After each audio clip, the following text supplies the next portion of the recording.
Hola, buenas noches, ¿cómo están? ¿Cómo les ha ido? ¿Bien? Buenas noches. Buenas noches, buenas noches, buenas noches, ¿cómo están? Bien, buenas noches, profe. ¿Cómo les ha ido? ¿Qué tal toda la secuencia de clases, días? ¿Todo bien? Sí, señora. Ah, bueno, me alegra. ¿Qué están viendo en la otra materia?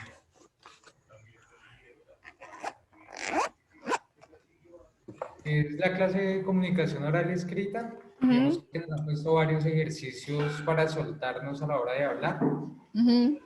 Ya mañana tenemos un ejercicio de debate. Ah, ya, ok. ¿Y de parte teórica?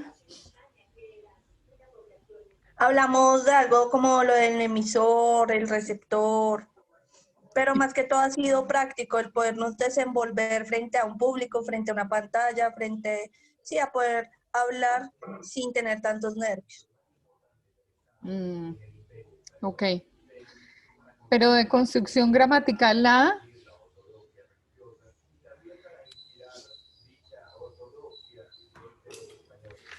No, señora. ¿No? Ok. Entonces toca hablar con la profe. Bueno, pero todo muy bien. Qué maravilla. Qué bueno verlos por aquí. Hoy vamos a tener de comienzo compartir con ustedes unos videos como para hacer unas aclaraciones de lo que vimos ayer antes de avanzar. A veces esos videos que son así como sencillos, las cosas dichas desde otra persona, de alguna forma pues nos ayudan a comprender un poquito más los conceptos teóricos. Entonces, hoy vamos a empezar con eso, pero antes, pues vamos a ver quiénes llegaron ya. Eh, ¿Estaban todos en la otra clase? ¿O tenían? Buenas noches, profe. Hola, buenas. Estábamos en otra clase. Ok, estaban, todavía están entrando, todavía están entrando. Sí, señora. Ok. Lo que dijeron los policías, nosotros los dejamos trabajar y por eso la gente coloca los números de teléfono ahí en la puerta. Bueno, entonces, Marcela, ¿ya entró? No, no ha entrado. Sí, sí, señora. Marcela Pirané, que sí. Es que no sé si hay otra Hola. Marcela. Sí, mi gorda, tú eres la única Marcela. Ah, bueno, sí, señora. Ajá, bienvenida. Carol, sí, ya estás por acá. Diana Soraya, Sí, presente. sí, aquí estamos. Sofía también. Sofía Niño.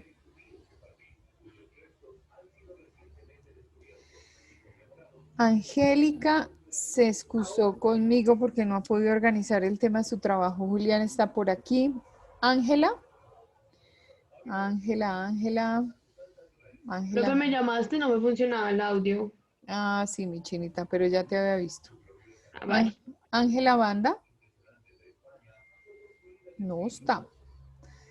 Paola Tafur, sí está. Vane Godoy, Vane, ahí estás, mamá chula, muy bien. Natalia Ruiz, ahí estamos. Yo, profe. Joana Zanabria, hola, ¿cómo estás? Joana, Presente, profe. ya te vi, mi corazón. Muy bien. Gracias.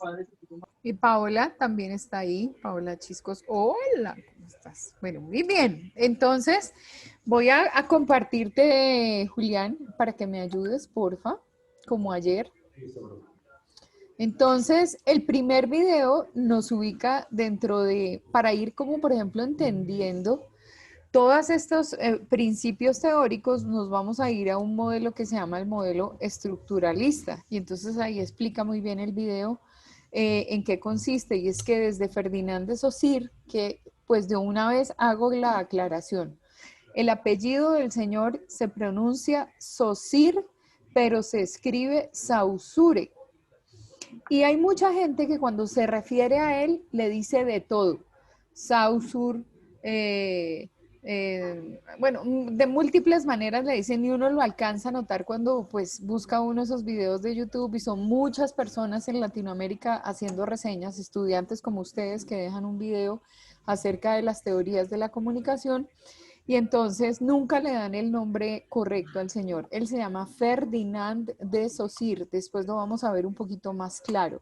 Él es el que desencadena luego para la escuela de Palo Alto, que se llamaba la escuela de Palo Alto, la mayor cantidad de estudios frente a los procesos de comunicación, pero es que estos procesos de comunicación están ligados a estudios sociológicos, entonces ahí se enlazan muchísimas teorías y uno como que este curso no alcanza para uno a enredarse la vida con tanto autor y viendo tanta corriente filosófica. Entonces apenas nos ubicamos, entendemos qué es lo que más o menos quiso hacer el autor, desafortunadamente el tiempo no nos da para tanto, pero nos queda, digamos, como el concepto general manejado, que sigue siendo evidente para entender los procesos de comunicación.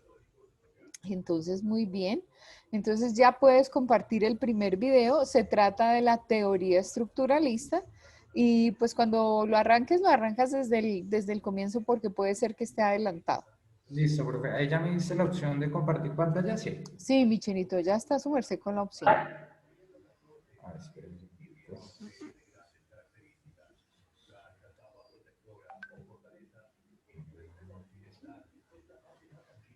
Ya El quedamos. primero, ¿cierto? Sí, señor, el primero.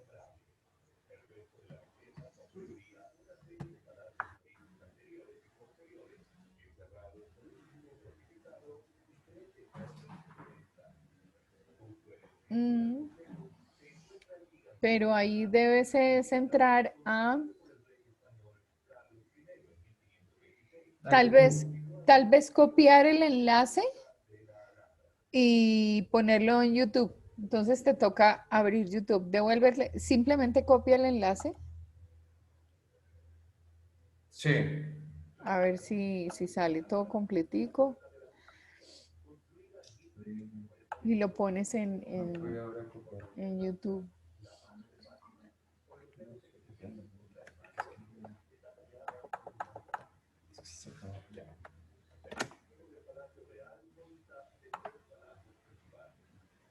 Ahí te toca cerrar aquí tu WhatsApp. Que se expresan en los más diversos campos de las ciencias humanas, tales como la antropología, la crítica literaria, la psicología freudiana, la investigación historiográfica o las corrientes filosóficas específicas como el marxismo. Promovida por Saussure y cuyas propuestas teóricas son mundialmente asumidas por la antropología por Levi Strauss. Dentro de esta teoría, la sociedad se constituye en la medida de que tiene determinadas reglas o estructuras que producen el sentido de los acontecimientos, los cuales son producto de las normas que los hombres han asimilado en la sociedad y les permite evocar en común los mismos significados. Los estructuralistas afirman que los sentidos nos enseñan y que los medios de comunicación son solo modalidades de transmisión mediante las cuales se reestructuran determinadas formas que enriquecen su fortaleza de expresión, es decir, que son condicionantes para codificar o reforzar lo que en la sociedad tiene ya un sentido. El enfoque estructuralista sostiene que los sentidos engañan y por lo tanto la comunicación se debe estudiar mediante la construcción de estructuras lógicas. Por lo tanto, esta teoría trata de romper los esquemas de lo que ya está estructurado. Aquí tenemos un ejemplo en el cual vemos un hombre pequeño con una mujer muy grande, lo cual rompe el esquema, ya que por lo general estamos acostumbrados a ver a personas del mismo tamaño. Y aunque no lo creamos, estas dos personas son pareja. Esta imagen rompe claramente los esquemas, ya que vemos a una persona utilizando una camiseta nazi. Pero eso no es lo que lo llama la atención, sino quién lo está utilizando. Y vemos que es una persona de raza negra, lo cual generalmente o nunca se vería. Esta es otra foto que a mi parecer rompe los esquemas, ya que nosotros estamos acostumbrados a ver a los vagabundos sin nada de tecnología, y aquí vemos cómo uno de estos está utilizando una computadora. Como pudimos observar, los anuncios de la vida cotidiana nos afectan en nuestra manera de actuar. La teoría de la aguja hipodérmica se desarrolla entre 1920 y 1940.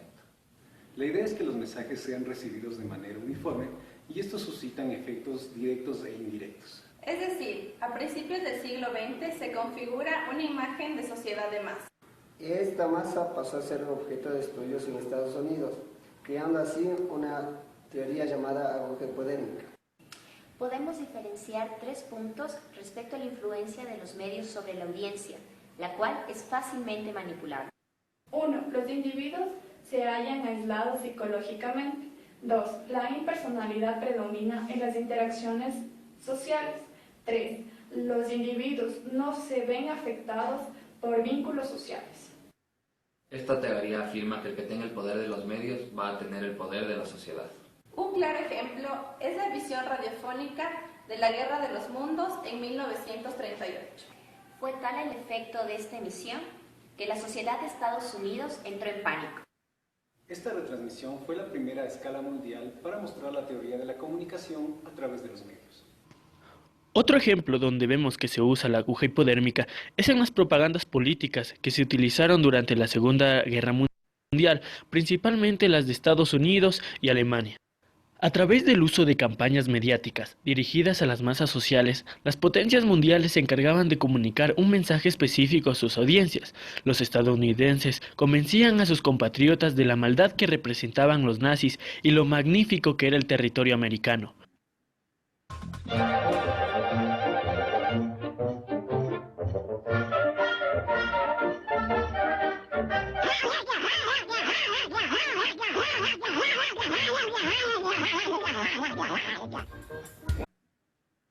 Hitler, en cambio, hacía uso frecuente del cine para mandar mensajes antisemitas con el fin de que la gente de raza aria aprobara y apoyara todas las acciones de odio en contra de los judíos. Vor uns liegt Deutschland, in uns marschiert Deutschland und hinter uns kommt Deutschland.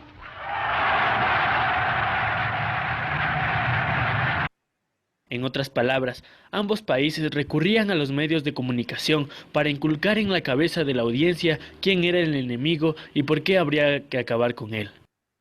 Otro ejemplo más actual es Coca-Cola, ya que sus propagandas hablan por sí misma. Esta empresa siempre elige mantener una imagen simpática de la vida, con unión, sonrisas, perfección, pero sobre todo la felicidad.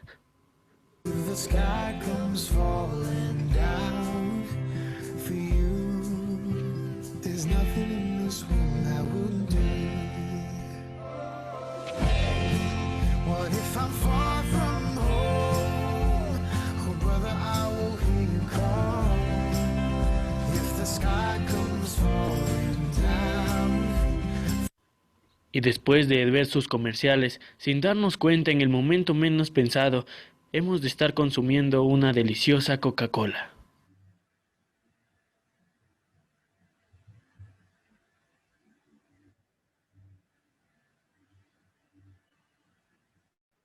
Ahora, analizaremos la teoría de los efectos limitados de los medios de comunicación, planteada por Paul Lazarsfeld en 1940, quien cuestiona el poder que tienen los medios de comunicación sobre las personas. Lazarsfeld nos dice que las personas somos diferentes y por lo tanto el mensaje de los medios de comunicación puede ser entendido de diferente forma por cada persona. Esto va a depender mucho de la clase socioeconómica, la religión y la pertenencia geográfica a la que pertenezcamos, ya que a partir de esto se van a formar nuestras redes sociales. Nuestra forma de pensar va a ser influenciada por nuestras redes sociales, nuestros grupos primarios y nuestros líderes de opinión. Entre estos tenemos a las personas que nos rodean, nuestros amigos, nuestros familiares y las personas que admiramos. Un claro ejemplo es al momento de votar, ya que nuestro voto está influenciado por nuestras redes sociales.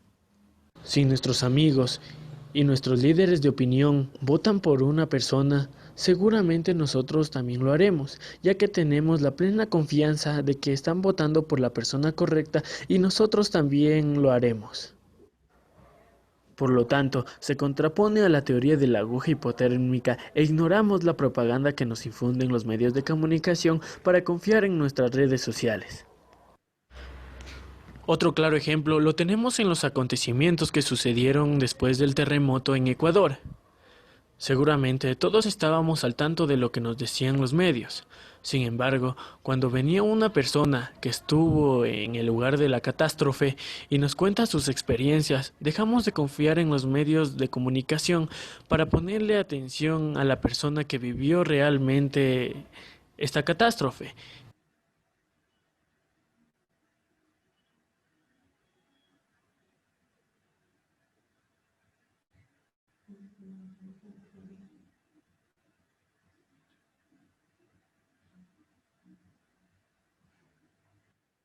Se movió todo, en 3 segundos se partieron las paredes. Nosotros nos abrazamos, los 4. Y hubo un sonido muy fuerte y se derrumbó todo. Estábamos en el 3er piso. Cuando estábamos afuera, abajo, estábamos todos malheridos. No había quien nos auxilie. Todo estaba apagado. Nos ahogábamos de tanto polvo, no podíamos respirar. Esa desesperación hizo que tratemos de vivir y salir. Otro ejemplo lo tenemos en los consumidores de cannabis, que a diario son bombardeados con información de que el consumo de esta planta es malo. Sin embargo, ellos ignoran a los medios de comunicación y se basan en sus redes sociales. Y debido a las experiencias que estos tienen con sus redes sociales, han podido comprobar que los medios de comunicación se equivocan y que el consumo de esta planta no es tan nocivo como ellos lo plantean. Por lo tanto, se olvidan de los medios de comunicación y confían plenamente en sus redes sociales, ya que ellos han comprobado que los estereotipos que plantean los medios de comunicación sobre el consumo de esta planta son falsos. Son ni enfermos ni delincuentes, son personas que construyen y propenden por un país mejor, que la prohibición genera más daño que la planta en sí misma, que la planta tiene diversos usos, industriales, medicinales, recreativos.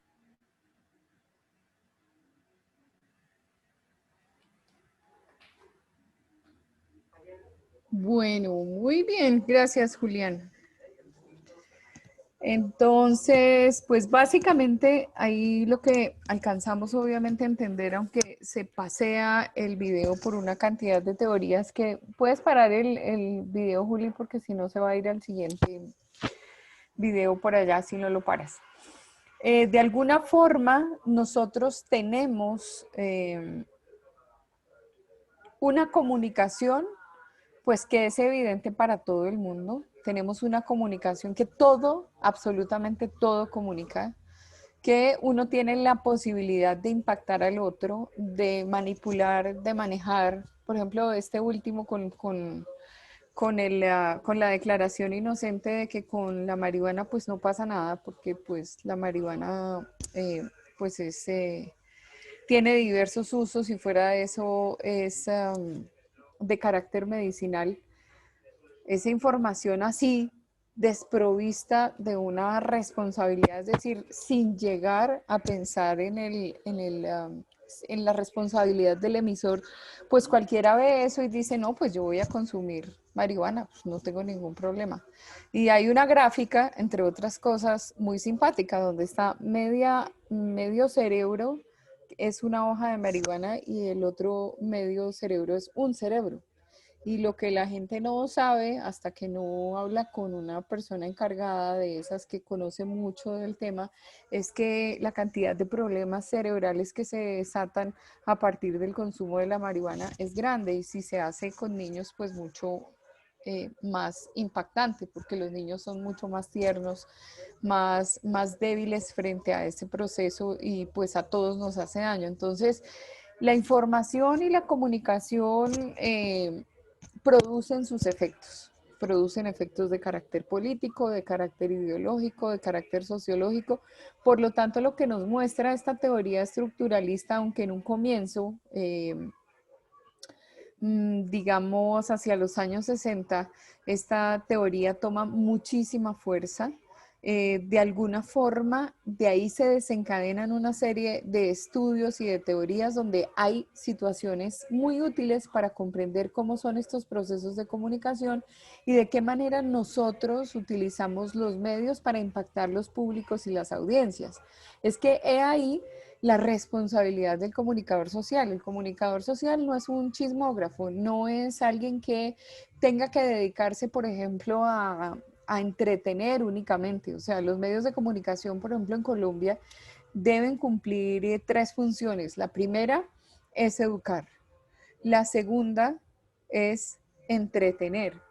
Y la tercera es informar. Desafortunadamente, los medios de comunicación están con un gran porcentaje en el tema de la entretención, pero no de la información y de la educación. Entonces, pues cuando uno tiene hijos y se enfrenta a unos contenidos que obviamente uno como adulto no quisiera que llegaran a ellos porque uno sabe que esos contenidos tienen su daño, por ejemplo, en adolescentes. Algo como para captar audiencia, situaciones paranormales. Hay mucha gente a la que le gusta toda la información de vida paranormal y todos los fenómenos que se dan desde el punto de vista paranormal. ¿Hasta qué punto todo el mundo maneja eso bien? ¿Hasta qué punto la gente empieza a manejarlo mal? Y se desencadenan una cantidad de problemáticas de orden psicológico para las personas que están oyendo ese tipo de programas. Y no es jugar, y terminan metiéndose con cosas como, por ejemplo, la Ouija. Entonces venimos al mismo caso de la droga. Si nosotros utilizamos un medio masivo de comunicación para mandar información a granel desprovista de todo tipo de responsabilidad, pues estamos haciendo un daño, y para eso no se hicieron los comunicadores y para eso no se hicieron los medios de comunicación. Entonces esas teorías de alguna manera nos han venido a contar cuál es el impacto que el contenido tiene sobre el receptor de la información y de qué manera nosotros conscientemente vamos a ser agentes de cambio, espero en ustedes para bien y no para mal. Entonces, pues vamos a volver ahora un poco a la temática de la clase. Voy a compartir mi pantalla. No sé si quieren comentar algo con respecto a ese tema. Si tienen una mirada específica con respecto a los medios de comunicación y sus contenidos y sus mensajes. No sé quién quiere participar y decir algo. Pues, doctora, yo creo que a veces son muy amarillistas o se dejan comprar. No dicen la noticia realmente como es, sino a veces hay como un de por medio, un tercero, que no deja ver tal cual como es. Y es algo igual a la droga o peor, que es el dinero. Ah, también, sí. Sí, así es. Ese es mi punto de vista. Qué bueno. ¿Alguien tiene otra opción por ahí? Yo tengo un ejemplo. Yo viví bueno, 2 años en Buenos Aires, en Argentina, y estuve en la época en donde se transmitió la novela de Pablo Escobar. Entonces eso fue boom allá, porque allá las noticias no son tan amarillistas, allá es más como farándula. Debido a que los argentinos tienen una cultura más tranquila que nosotros. Nosotros acá matamos por 10.000 pesos, un ejemplo. Entonces, ya después de que yo salí del trabajo, me decían como, ya llegó la colo, me decían por colombiana. Yo llegaba a cualquier lado, ¿tienes marihuana? Uy, Pablito Escobar, el mejor. Entonces yo decía como que yo me sentía muy mal, porque yo decía, o sea, bueno, tiene un rating muy bueno y todo, pero la verdad me fue mal. Qué Sí, exacto. tristeza, qué tristeza. Lo peor es que seguimos así. Sí, seguimos así. Y por ejemplo, voy a algo así como a nivel de entretenimiento. No sé por qué se venden también esas novelas tipo Capo, las sin tetas no hay paraíso, la forma en cómo se estigmatiza la presencia de la mujer, la forma en que se cosifica, como pintan nuestra sociedad. Entonces uno dice, oiga, no, paren allí, porque nosotros no somos eso, no somos lo que de alguna manera, con mucho éxito, hemos promovido a partir de medios de comunicación. Y eso es lo que a uno le da como cierta piedrita cuando ya quiere uno la comunicación y los contenidos a nivel de medios un poco más serios, ¿no? Entonces, no encuentra uno con facilidad que se muestre la vida de otros países, o no sé si es que no es tan excitante como la nuestra, que se debate entre la delincuencia, la droga, el paramilitarismo, todos los ejercicios pues de guerrilla, de delincuencia. Mejor dicho, nosotros tenemos todos los males, somos el país del Sagrado Corazón. Y aparte de que tenemos que vivir el drama, lo ponemos en los medios de comunicación con unas novelas que tienen un rating, y no solamente es que le toca a uno llegar a un aeropuerto internacional con el INRI aquí, el avión viene de Colombia, porque hay unos cuantos que se han dedicado a hacer este ejercicio con conocimiento o sin conocimiento. Por ejemplo, era alerta de aeropuerto. Pues cuando es Bogotá, pues uno dice, bueno, pasan todo tipo de personajes y todo, pero siempre que hay algo que tenga que ver con algo ilícito, hay un colombiano metido. Entonces, ¿a qué horas nos vamos a quitar el INRI?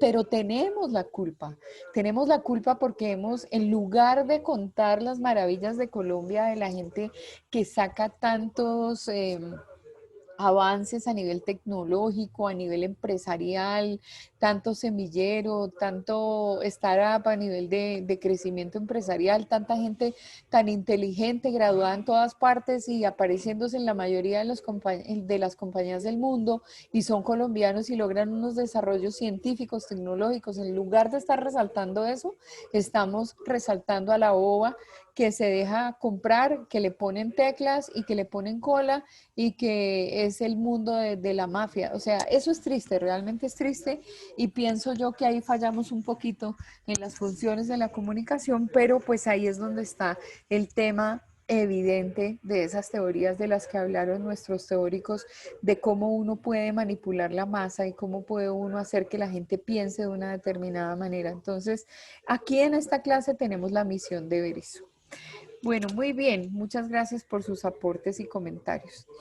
Tenemos dentro de toda esta comunicación humana, porque hasta ahora estamos entrando, todavía eso que vieron del video, pues apenas es como el anuncio, ¿no? Que hay una serie de teorías que se fueron dando a través de la historia a partir de los estudios de Ferdinand de Saussure y de la escuela estructuralista, pero digamos hasta ahora estamos empezando a tener un glosario en nuestro haber y a entender cómo funciona la comunicación. Entonces ayer decíamos que era inevitable, que lo dicho está, que todo comunica, en fin, bueno, por ahí vamos.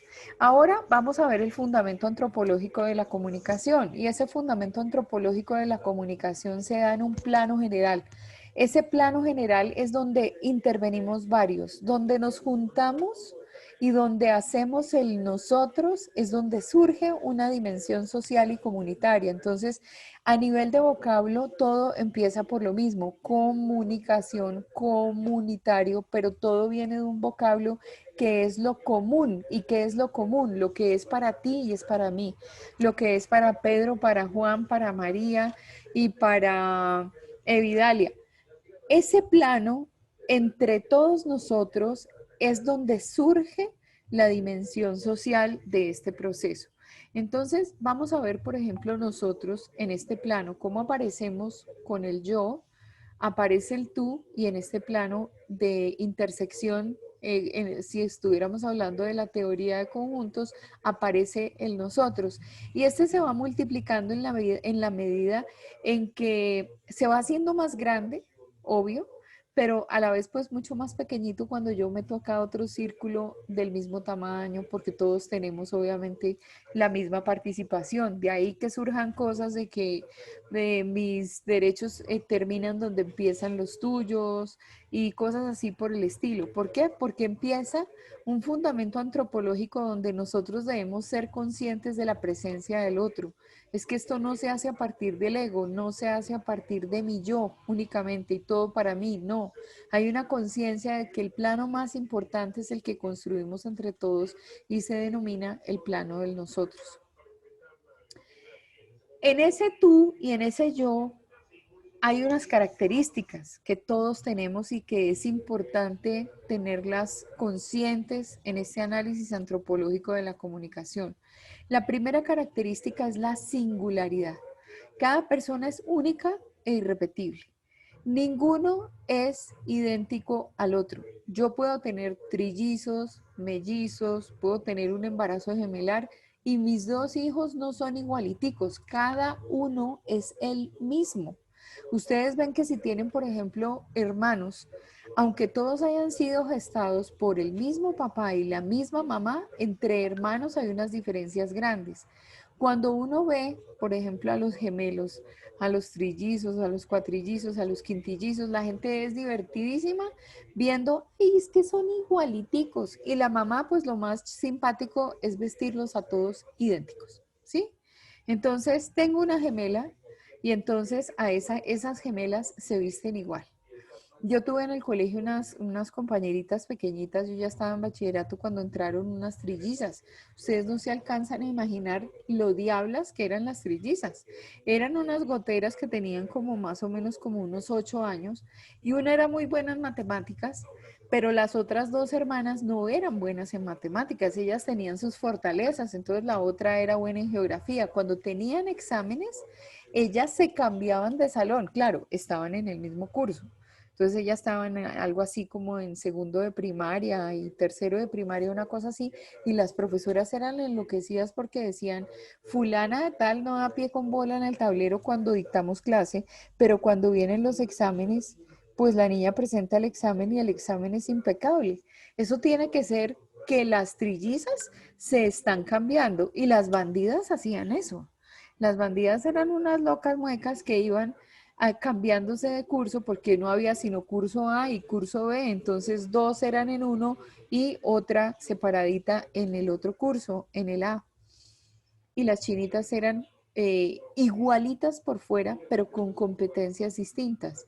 Eso le pasa a todas las personas. Por lo tanto, querer pasar un rasero y decir es que todos los colombianos somos así, cuidado con la expresión. No, es que claro, como hizo el otro día el alcalde de esta población que les cuento del Huila, donde dijo que qué desgracia tan infinita de haber contratado a una persona de color que nunca en la vida volvió a hacerlo, porque eso era lo peor que podía haber en la vida. O sea, ¿cómo puedo yo sacar un rasero en medio masivo de comunicación o medio alterno a pasar una guillotina por el cuello de todas las personas? No se puede. Entonces, la primera condición en esta característica antropológica que tenemos nosotros es la singularidad. La originalidad es otro concepto bien importante y es que cada persona es ella misma. Todos somos originales. Nadie, por más de que nos hayan clonado, somos igualitos. No, somos completamente originales, singulares, individuales, y eso tiene que quedar claro para nosotros, tanto en procesos de comunicación organizacional como cuando se trata de procesos de comunicación masiva. La otra característica es que cada persona tiene una intimidad y tiene derecho a la intimidad. Hay cosas que definitivamente en la intimidad nadie cuenta. Yo les aseguro que ustedes tienen por allá sus secretos guardados, como yo también tengo mis secretos que no conoce nadie. Por más de que uno quiera, mire, son cosas que uno se lleva a la tumba, pero que no las dice porque no las dice. Encuentra uno a cada paso en los medios de comunicación tratando de hacer entrevistas disque muy agresivas y siendo periodistas muy aguerridos, tratando de sacarle a las personas información que no toca. ¿Por qué llegamos, por ejemplo, a ver, no, es que hubo una masacre y entonces sobrevivieron tales personas? Bueno, ¿y usted qué hizo? ¿Y usted dónde estaba? ¿Y usted cómo se escapó de eso? ¿Y usted se escondió debajo de otra persona que se murió? ¿Y usted tenía pánico? ¿Y usted tenía, hombre, no, respetemos? Pero entonces uno llega al medio de comunicación sin esa parte morbosa y amarillista del proceso de cubrimiento, porque entonces si no llevamos eso, la noticia no quedó cubierta. No, las personas tienen derecho a su intimidad, tienen derecho a no revelarlo todo y no tenemos por qué nosotros ser los artífices de que esas personas se vean en la obligación de contar hasta lo que no quieren contar. Entonces, pues esa es otra característica de la comunicación humana. Adicionalmente, también tenemos momentos de soledad y esos momentos de soledad son absolutamente claros, por ejemplo, en el nacimiento y en la muerte. Cuando uno nace, nace solito, sí, lo ayuda un médico, lo ayuda una enfermera.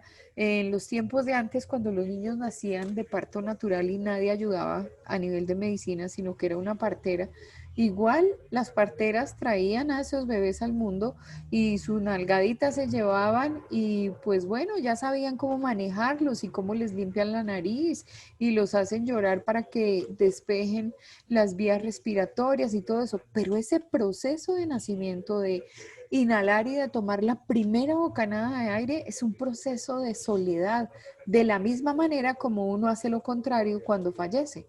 Cuando fallece, entonces uno, como en las novelas, ¿no? Entonces es que yo quería decirte que tu papá es... ¡Pum! Y la persona exhala. ¡Uy! Y es el proceso totalmente contrario. Desocupa los pulmones. Nadie le ayuda en ese momento. En ese momento, por ejemplo, que la Fundación del Bien Morir, que el padre que me lo traigan porque es que yo quiero morir acompañada del padre, esas son otras cosas, pero son dos momentos que son una realidad sustancial para los individuos y son la soledad del nacimiento y la soledad de la muerte. Entonces, también son tan íntimas que uno a nivel de medios de comunicación no puede valerse de esas situaciones. Pero bueno, así es la comunicación nuestra. Vamos a encontrar entonces aquí algo más divertido y son los tipos de comunicación que encontramos. Entonces tenemos una comunicación verbal como la que todos tenemos cuando utilizamos la verbalidad desde la oralidad y desde lo escrito. La oralidad y lo escrito son verbales porque utilizan al signo lingüístico y lo tienen ahí de por medio. Utilizan una estructura y esa estructura es una lengua que yo manejo, que es mi lengua común, común con el otro, mi lengua de origen, la que aprendí de pronto también pudiera llegar a ser. Entonces, esa es la comunicación verbal, tanto escrita como oral. Tenemos la comunicación corporal y gestual, que ya sabemos que tenemos unos gesticos en la cara y unas actitudes que asumimos a nivel corporal. Una comunicación simbólica a través de los símbolos. Una comunicación a través de la imagen y una comunicación virtual, que es la que últimamente nosotros tenemos con la aparición de todas las plataformas virtuales de comunicación. Entonces, en la verbal está lo oral y lo escrito, en lo corporal y lo gestual, el lenguaje del cuerpo, que es muy importante.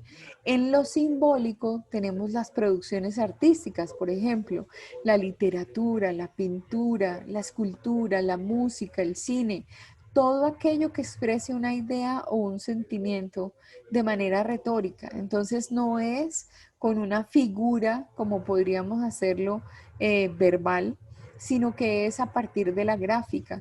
Entonces ahí también podría caber, por ejemplo, la fotografía. Todo esto es arte, entonces es una expresión simbólica porque todo este mundo de producción artística representa algo.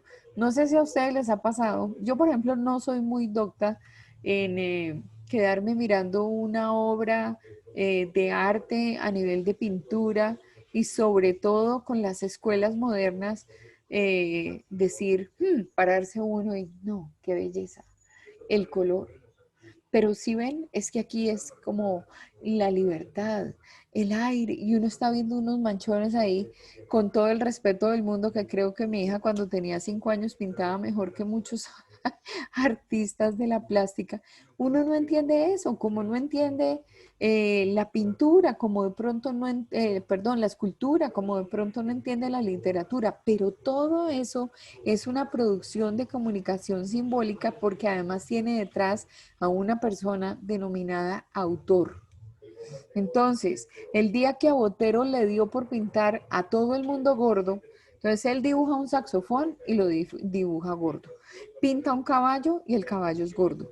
Pinta a la señora es gorda. El señor es gordo. Una taza, la taza es gorda. Un plato, el plato es gordo. ¿Por qué? Porque es su estilo. Igual que como les contaba, por ejemplo, de Vlado, con su amada mujer que no tiene boca. Ah, él dijo, ¿y por qué tiene que tener boca? Para mí no tiene boca, pero tiene mucho que decir. Entonces, ahí vienen todos los caprichos de los autores en la parte plástica, que es una comunicación de carácter simbólico que también expresa una idea o un sentimiento, y esto también es comunicación. El tema de la imagen, por ejemplo, que es la parte gráfica por excelencia, ahí traemos a nuestros publicistas y traemos a nuestros diseñadores gráficos, donde ellos de alguna forma hacen gala de todas sus habilidades para hacer un tipo de comunicación. Entonces, hacen mal cuando a nosotros nos meten en un mismo rasero y nos dicen, ah, sí, no, pues comunicadores son todos. Claro, todos hacemos el ejercicio de comunicación, pero valga la pena decirlo, con un poquito de especialidad. La especialidad del comunicador social es el contenido. A nosotros que no nos pidan ni pintar, ni dibujar, ni graficar. De pronto hay personas que vienen con otros talentos adicionales, pero lo nuestro es el contenido y lo nuestro es la habilidad de la redacción de un texto muy oportuno en cualquier tipo de comunicación. Los otros se encargarán de hacer una muy buena fotografía, aunque también aprendemos de fotografía, para poder decir, mira, lo que yo quiero es un plano americano, lo que yo quiero es un primerísimo primer plano, lo que yo quiero en esto de la cámara es un plano general. Bueno, ahí yo ya puedo saber. Entonces, mira, yo quisiera en esta producción que pasara la cámara, hiciera un paneo general y luego se centrara o empezara haciendo zoom a una figura en particular y luego que se abra ese gran lente para mostrar esto o aquello. Ah, muy bien. Eso yo tengo que saber de fotografía, tengo que saber de cámara, tengo que saber de una cantidad de recursos que acompañan lo nuestro. Pero en esencia, ¿qué tiene el comunicador? El comunicador es generador de contenido. ¿Y el contenido de qué se aprovecha? Se aprovecha de la redacción, y la redacción sobre qué está organizada, sobre una estructura lingüística como tal, que tiene pues también su cuentico, ¿no? Y uno a partir de ahí pues aprende muchas cositas. Con el mismo alfabeto se escriben muchas cosas. La parte virtual obviamente son todas las nuevas tecnologías donde nosotros nos volvemos también algo expertos, porque es una nueva disciplina que se suma a la gestión del comunicador, pero también tiene su historia, o sea, saber generar un contenido a partir de imágenes, a partir de la edición, de unos recursos, de unos contenidos interesantísimo desde el punto de vista de producción, y esa sería el tipo de comunicación virtual. Entonces aquí en esto estamos todos coexistiendo como lo dice la gráfica. ¿Alguna pregunta hasta allí? ¿No? Profe, dentro de la comunicación gestual estaríamos hablando también, por ejemplo, de las personas que se comunican a través de señas. Sí, señora.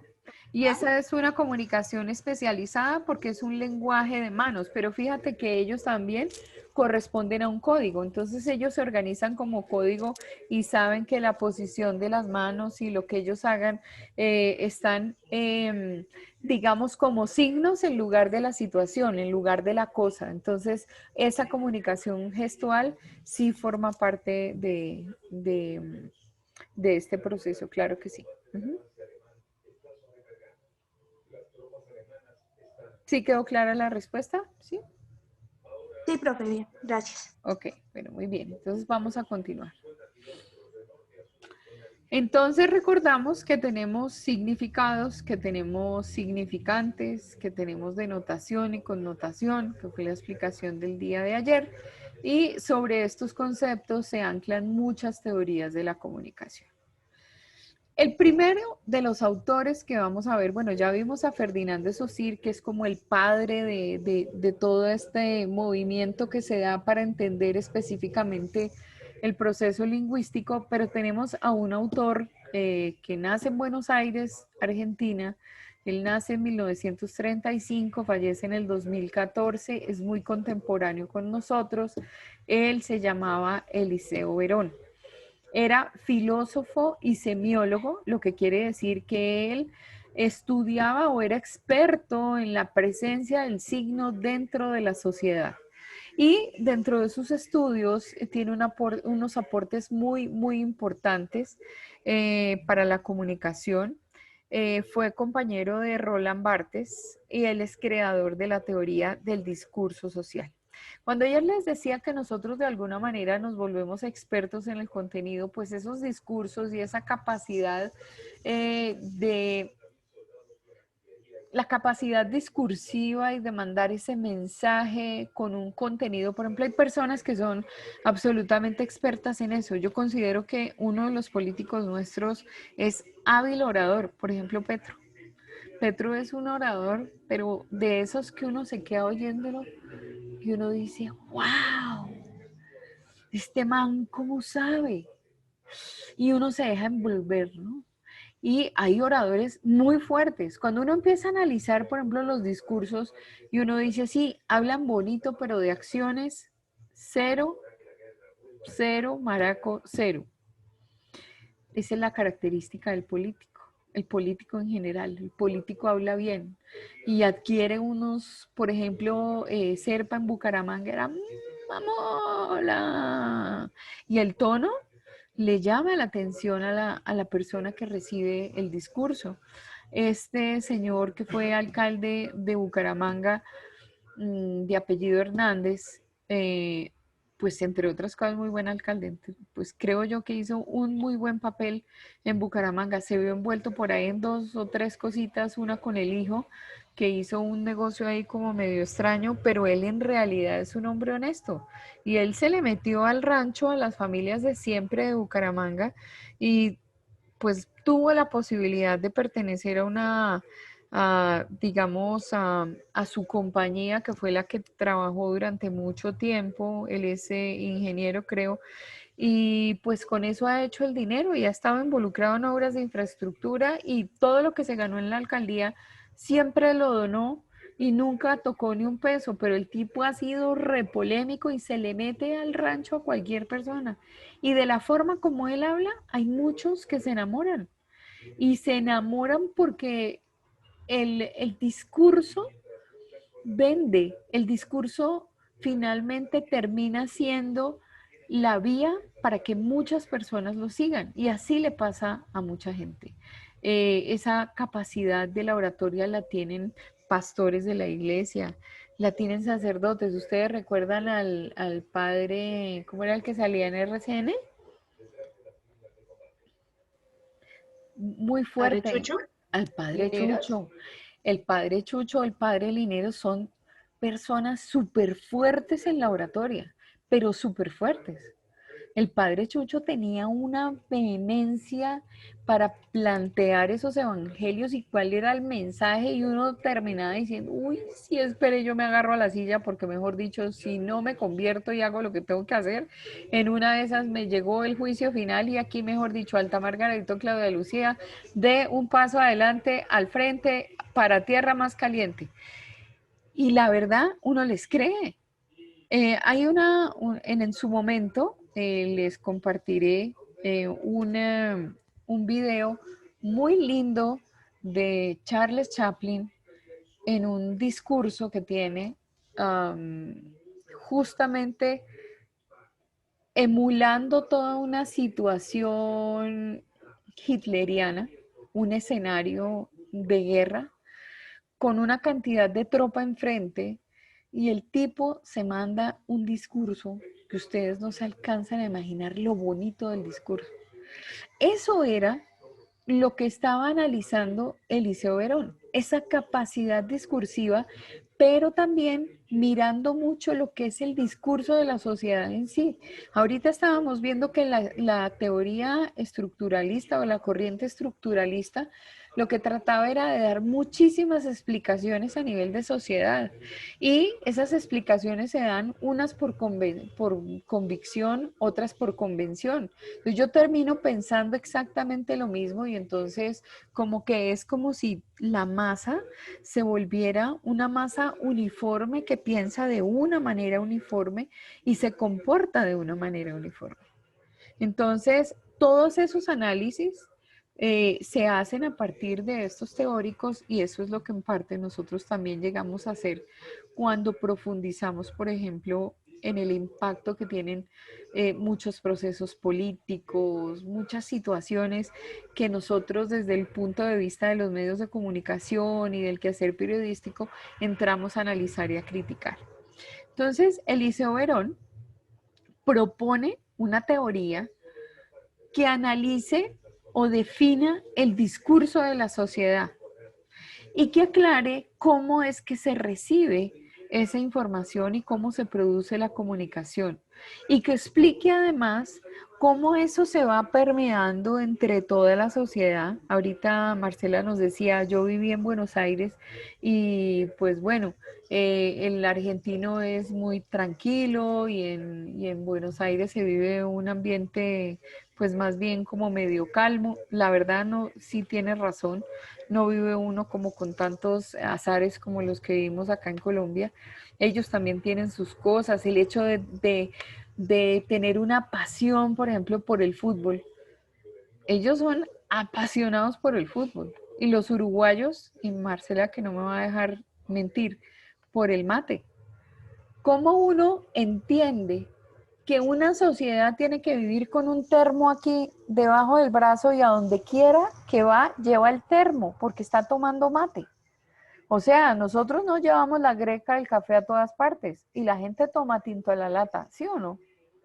Pero forma parte del discurso social el termo con el mate que se llevan a todas partes. Si uno ve muchos en Argentina, por ejemplo, en los parques un domingo, tardeando, y siempre tienen su termito que tiene mate, ¿no? Allá a uno no le ofrecen un té, no le ofrecen un tinto, porque si le ofrecen el tinto, si ven ahora nuevamente el problema, por ejemplo, de las palabras de las que hablábamos el viernes, el tinto para nosotros es el café, ¿sí o no? Deme un tinto bien cargado o deme un tinto ahí como medio suave. El tinto en Argentina es destapar una botella de vino y le jalo al vino tinto. Ese es el tinto, porque tenemos una diferencia de llamar a las situaciones de la misma manera. Por ejemplo, nosotros acá, yo tuve un capítulo muy simpático con una persona que vino ¿de dónde fue que vino? Bueno, no me acuerdo, un extranjero. Y entonces él me decía, no entiendo, ¿cuál es el banano? Y entonces, no, ¿cuál es el banano? Y yo le decía, el de la fruta, ese que es amarillo, el que comen los miquitos, el que podemos deshojar así y es dulce. Ok. Me decía, ¿y hay banana? Y le digo yo, sí hay banana, pero es un dulcecito así chiquito. Ah, ok. Y entonces estaba en mi casa y yo tuve que salir, y de un momento a otro volví y yo dije, uy, este man se está muriendo de hambre, porque encontré en la caneca de la cocina un plátano hartón de los que nosotros usamos para freír. Lo había pelado y le metió el diente y lo mordió. Y yo le dije, no, ese no es para comer así. Me decía, sí, banana. Le digo, no, ese es plátano. Me decía, ¿plátano? Le digo, sí, ese es distinto. O sea, ese no se puede meter porque me decía que los dientes y que tenía una incomodidad y le dije, lávese bien los dientes porque eso uno queda con una cosa horrorosa. O sea, nadie va a morder un plátano de esos. Eso se agarra con el cuchillo y se hacen unas tajadas y se meten al aceite.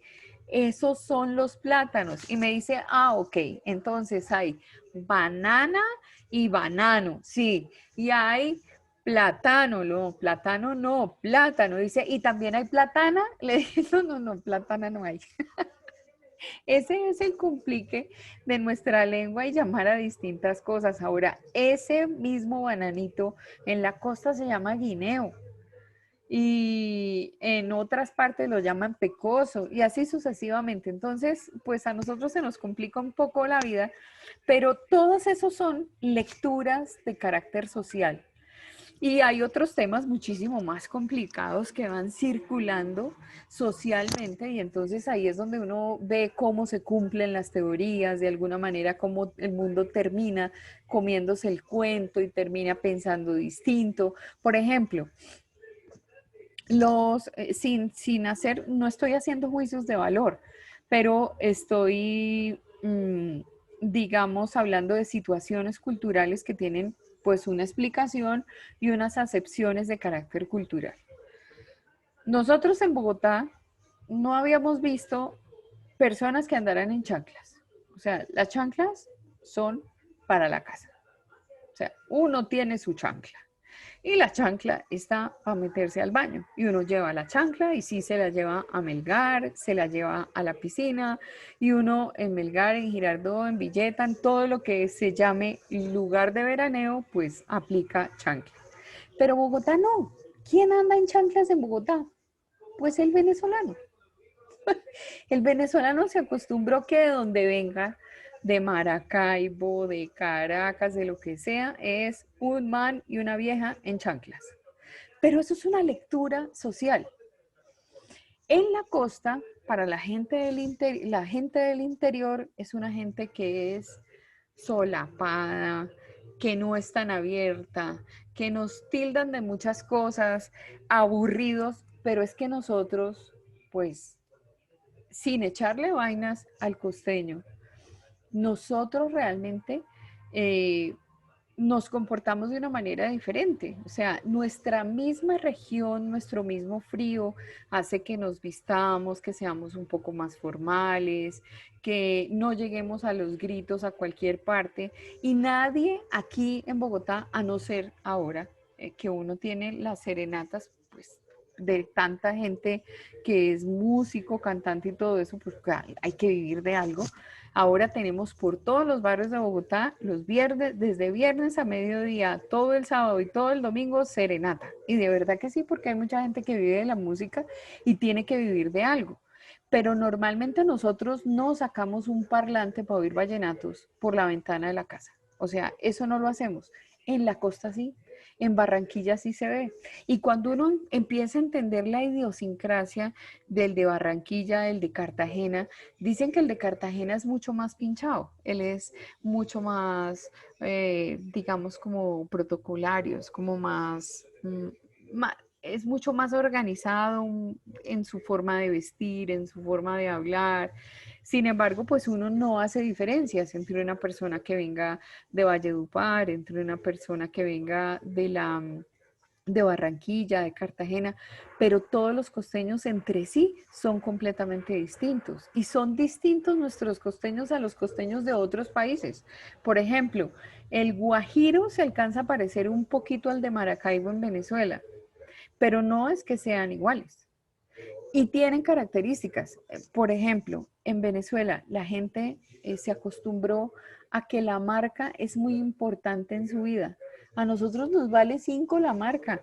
A nosotros, si nos dicen, mire, es que la cartera esta no es Louis Vuitton porque no la podemos comprar, nos dicen que es Luis Rincón y la compramos. O sea, igual a nosotros no nos interesa si es Louis Vuitton o Luis Rincón. Cualquiera de las dos, no estamos buscando eso. Pero hay gente que vive de la marca, porque culturalmente nos hemos echado unos cuentos y somos así por idiosincrasia. A eso es a lo que se dedicaba el señor Eliseo Verón pero en la circulación de ese proceso social en torno al lenguaje. Entonces, pues les he hecho todos estos cuentos tan sencillos como para que entiendan más o menos cómo está orientada la teoría de Eliseo Verón. Entonces, él se centró en la trascendencia de la dimensión discursiva, y esa dimensión discursiva es evidente en todo lo que tiene que ver en ese discurso que habla de la sociedad misma y que construye un proceso, digamos, de comunicación al interior de sí mismo, ¿no?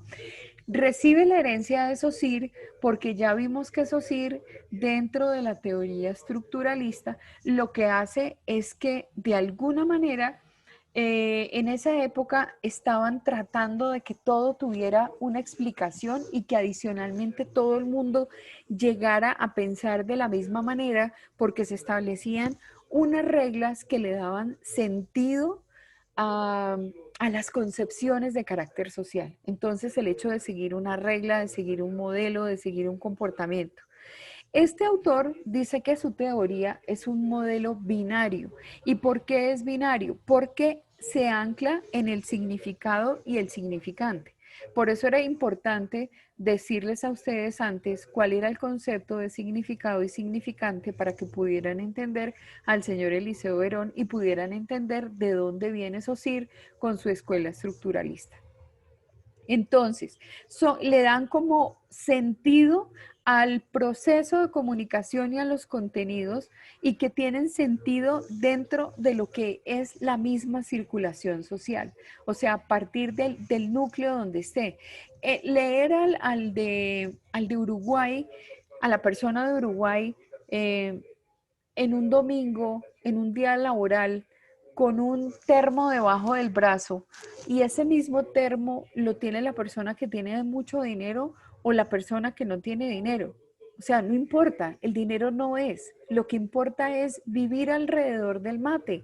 Y el mate es fundamental porque el mate une, porque el mate hace que las personas se sientan bien. Es como estar tomando una bebida energizante que además tiene un arraigo les hace tomar arraigo dentro de su sociedad. Para nosotros compartir un café, o sea, la forma en que uno atiende a un visitante de su casa, ahora no, tristemente, pero cuando a uno le llega una visita, ¿qué es lo primero que uno ofrece cuando llega la visita? Pues un tinto, ¿sí o no? Uno ofrece un tinto. Y ahora, socialmente, cuando las personas quieren compartir algo, siempre dicen, ay, qué rico que nos reuniéramos. No, pues miren a ver cuando tienen un tiempito y nos tomamos un cafecito, nos tomamos un café. Es el café uniendo personas, es el café que es nuestro. Nosotros, desafortunadamente, por ejemplo, el chocolate no ha llegado a ese nivel. Y yo creo que en la última parte, en la única parte donde funciona que hay chocolate y no hay café, es en la Asociación Nacional de Cacaoteros. Allá no le sirven a uno un tinto ni de peligro. Allá lo reciben a uno, lo reciben es con chocolate. Como en FENAVI no lo reciben con tinto, sino le dan un caldo. ¿Y por qué le dan el caldo? Porque es que forma parte de la idiosincrasia de su sector. Entonces, todos esos procesos, entonces, unen el significado y el significante, y todos son comunicación. Entonces, esa era más o menos la teoría del señor Eliseo Verón. Adicionalmente se dice que es un modelo dual, y que es un modelo dual y que por el significado y el significante, pero a nivel de pensamiento externario, y les voy a explicar esta situación un poquito más despacio. ¿Por qué la teoría de Eliseo Verón? Esa es una pregunta fija en un parcial. ¿Por qué la teoría de Eliseo Verón es un modelo de pensamiento o a nivel de pensamiento externario?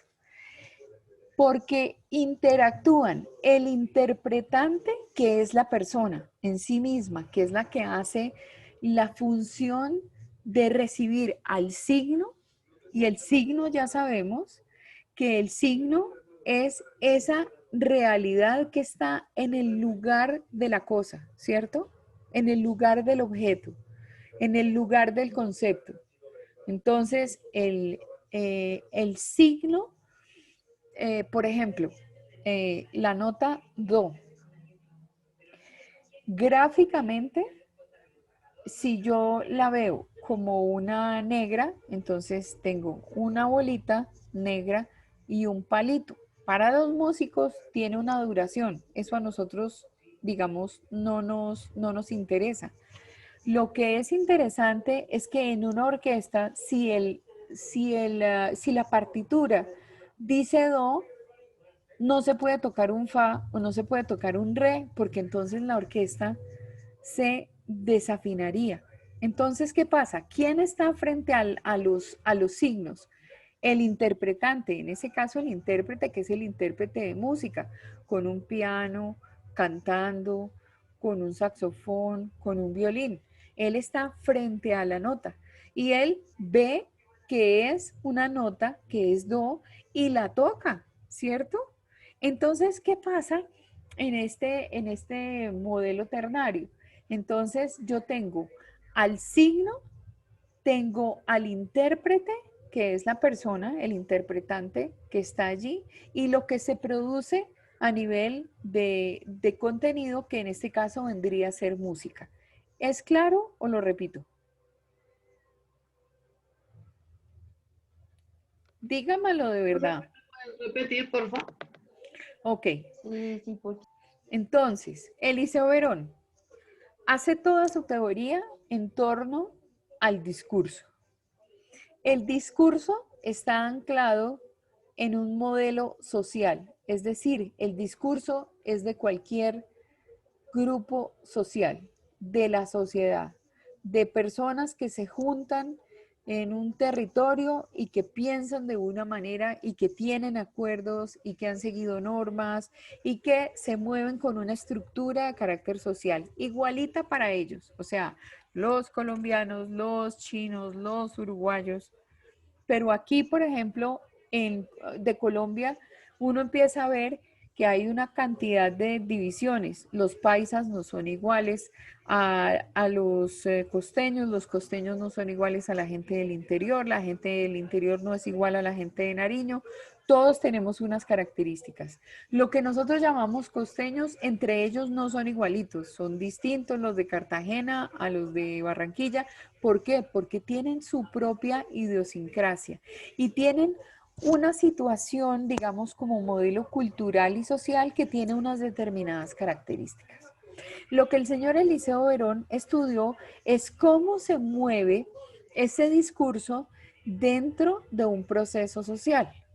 Ahora, esa teoría que viene marcada por Saussure, que viene de la herencia de Saussure, la plantea Eliseo Verón a partir de que dentro de las sociedades hay acuerdos, a partir de que las sociedades, por ejemplo, impusieron reglas, a partir de que las sociedades dijeron esto está bien, esto se ve bien y esto no se ve bien. Entonces, por eso hablé de las chanclas en Bogotá, pero son muy normales en Venezuela. Por eso hablé de nuestro atuendo formal viviendo en Bogotá a nuestro atuendo un poco más tranquilo en la costa. Lo que el costeño piensa de la gente del interior y lo que la gente del interior piensa acerca del costeño. Eso es realmente lo que nosotros tenemos dentro de cada escenario de cultura. Y eso hace que nosotros, cuando veamos una sociedad desde los ojos de Verón, analicemos que ese discurso de esa sociedad se da a partir de dos situaciones, una del significado y la otra del significante. Ya sabemos que el significado es lo que dice el diccionario, lo que todo el mundo tiene como norma general, ¿sí? Pero el significante es lo que para mí representa. Ahí es yo ya donde le pongo la emocionalidad, donde le pongo los sentimientos, donde le pongo el arraigo. Entonces hablé de una taza de café. Nosotros acá no ofrecemos el té se ofrece en Londres a las 5 de la tarde, con una vajilla muy bonita y con un dedo chiquito levantado así al lado de la taza. Nosotros en Bogotá ofrecemos un tinto, pero seguramente en Uruguay lo que va a mover a las personas es un mate. Entonces, tenemos unas diferencias que son de orden cultural. Nosotros nos sentimos bien con un sombrero volteado. No nos sentimos bien bailando un tango, nos parece divino, pero como que las piernas no nos dan porque pues no, nosotros no llevamos en el alma el tango, pero pónganos una cumbia o empiecen a poner un redoble de tambores que esta cadera se mueve que da gusto. ¿Por qué? Porque es lo nuestro, porque es lo que nos hace vivir y la colombianada se nos sale, como a cada quien se le sale lo suyo. Entonces el señor Eliseo de Verón hizo esta teoría a partir de esa herencia que recibe de Saussure, y esa herencia de Saussure ya medio la vimos desde la teoría estructuralista, donde se plantean una norma, una forma de proceder, una regla. Para esa sociedad hay una serie de normas, de conceptos, hay acuerdos previos y todos llegamos a pensar lo mismo. El señor Eliseo Verón dice que es un modelo binario. ¿Y por qué es modelo binario? Porque forman parte de esas teorías del discurso dos conceptos lingüísticos. Uno es el significado y el otro el significante. Por eso es que es binario, porque se ancla en el significado y en el significante. El significado es el que dice el diccionario, el significante lo que para mí significa, ¿correcto? Pero adicionalmente dice que a nivel de pensamiento es ternario. ¿Y por qué? Porque aparece un sujeto que se llama interpretante y ese sujeto somos nosotros. Ese sujeto es el que está viviendo las cosas, el que hace la interpretación del signo. Y entonces ahí está él con su significado y con su significante. Entonces, a nivel de pensamiento se necesita una persona que haga ese proceso mental de digerir todo lo que es ese mensaje de sociedad, ese mensaje de cultura, ese mensaje de unidad, ese mensaje de concepción general. ¿Me lo entendieron? ¿Sí? Ahora sí. Bueno, muy bien. Entonces vamos a continuar. Muy bien, es importante. Cada vez que ustedes vean que hay algo que no entienden, por favor me dicen, profe, otra vez, y yo vuelvo y explico. Señora. Es que yo no entiendo en qué momento llega el objeto. O sea, bueno, el interpretante, el signo, cuándo llega el objeto o cómo se representa, no me quedé ahí. Es que mira que volvamos al tinto. ¿Quién es el que le da sentido al café como unidad? La persona, ¿cierto? Sí. ¿Sí? El café, porque es nuestro. Entonces, ¿el signo cuál es en esa relación con el café y con los amigos? El signo es que el café es símbolo de unidad, de compartir, ¿sí? Y el objeto como tal es esa taza de café. Es como en el español decir sacar el objetivo, el sujeto, el predicado. Yo lo relaciono por ese lado, es algo así parecido. Sí, ¿cómo? Porque como algo igual. En una frase le saca uno el objetivo, el subjetivo, el predicado. Sí, no.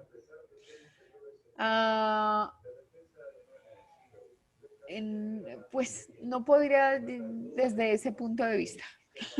No podría desde ese punto de vista. Vamos a mirar a ver cuál es la situación.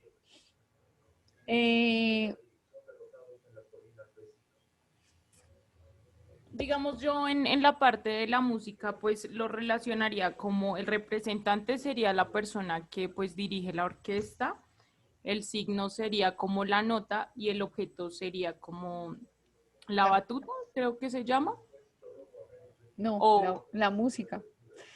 A ver, no el que dirige la orquesta, sino el que la toca, el que toca el instrumento, ¿sí? O sea, el objeto es como el concepto, ¿sí? Sí, el objeto es lo que es frío, lo que es... se los voy a pintar de esta manera. Ustedes frente a un computador y escribiendo. ¿Quién es el que procesa como interpretante las cosas? Ustedes que están frente al computador. El computador es el objeto, pero la poesía que ustedes se van a jalar escribiendo o el discurso que ustedes se van a jalar escribiendo, pues utilizan el objeto, pero es una producción intelectual lo que ustedes están haciendo con el escrito. Entonces el escrito está dentro del computador. El objeto facilita llegar allá, pero quien tiene las cosas en la cabeza y escribe son ustedes. ¿Sí? Es como la pluma del escritor. El escritor pues antes era con la máquina de escribir. De hecho, sí, de hecho, por ejemplo, a ese nivel de escritura, hay escritores de libros que todavía no se acostumbran al computador. ¿Por qué? Porque la máquina de escribir y el ruido que produce la tecla y el golpe de ¿cómo se llamaba? Del tipo, a eso se le llamaba, a esa varillita que tenía la letra en particular y que tenía que golpear una cinta y la cinta estaba pegada a un rodillo, entonces era el rodillo atrás, el papel adelante y el tipo de primeras.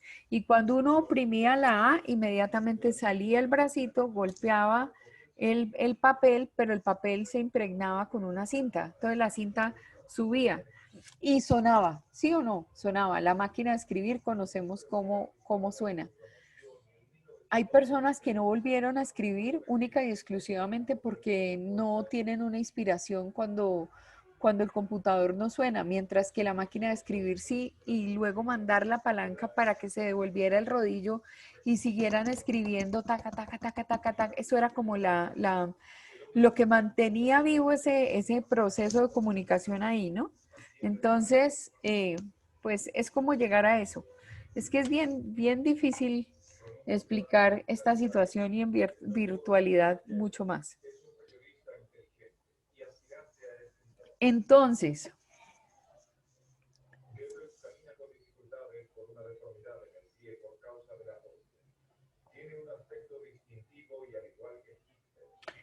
vamos a Londres, a un partido donde la barra de los hooligans está por ahí. En Colombia aprendimos, yo creo, de las barras bravas y de ese proceso de violencia en el fútbol y de vivir el fútbol a partir de estas barras bravas de otros países, como los de Inglaterra.